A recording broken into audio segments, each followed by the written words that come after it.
Hi friends, welcome to my channel. ఈరోజు మనం పెసరపప్పుతో పప్పుచారు చేసుకుందాం. సో దానికి కావాల్సిన పదార్థాలు మునక్కాయలు, ఉల్లిపాయలు, టమాటో, కరివేపాకు. సో నానబెట్టుకోవాలి. చింతపండుని,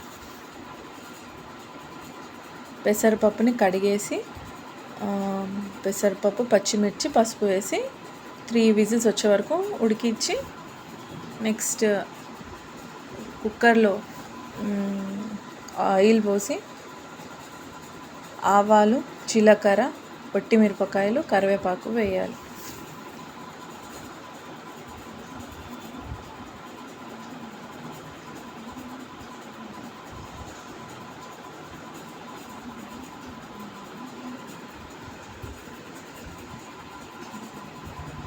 కరివేపాకు వేసిన తర్వాత ఉల్లిపాయలు కొంచెం ట్రాన్స్పరెంట్ కలర్ వచ్చే వరకు మనం వేయించాలి.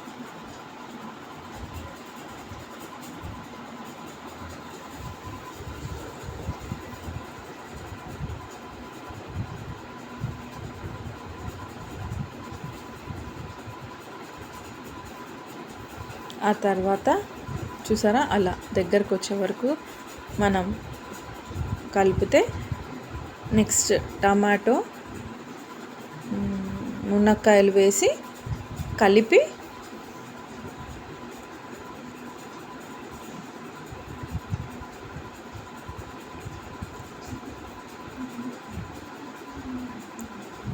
కొంచెం మూత పెట్టి అట్లా అవుతుంది. కొంచెం అల్లం వెల్లుల్లి పేస్ట్ కూడా వేయాలి ఫ్రెండ్స్, అది మిస్ అయింది ఆ క్లిప్. అట్లా దగ్గరకు అయిన తర్వాత పప్పు అల్ల పోసుకోవాలి. పెసరపప్పు, పచ్చిమిర్చి, పసుపు వేసి ఉడకబెట్టుకున్న అది వేసి కొన్ని వాటర్ పోసి కలపాలి.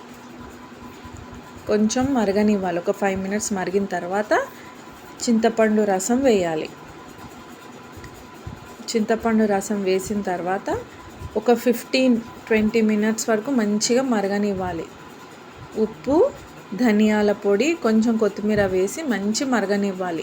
ఎంత మరిగితే అంత టేస్టీగా ఉంటుంది పెసరపప్పు పప్పుచారు. కొత్తిమీర కూడా వేయండి లాస్ట్లో.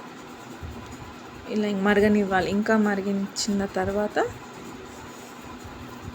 డిష్ అవుట్ చేసుకుంటే వేడి వేడి పెసరపప్పు పప్పుచారు చూసారా, ఇలా చాలా టేస్టీగా ఉంటుంది. సమ్మర్లో చాలా చలువ. ట్రై చేయండి ఫ్రెండ్స్, మీకు కూడా నచ్చినట్లయితే. Thank you.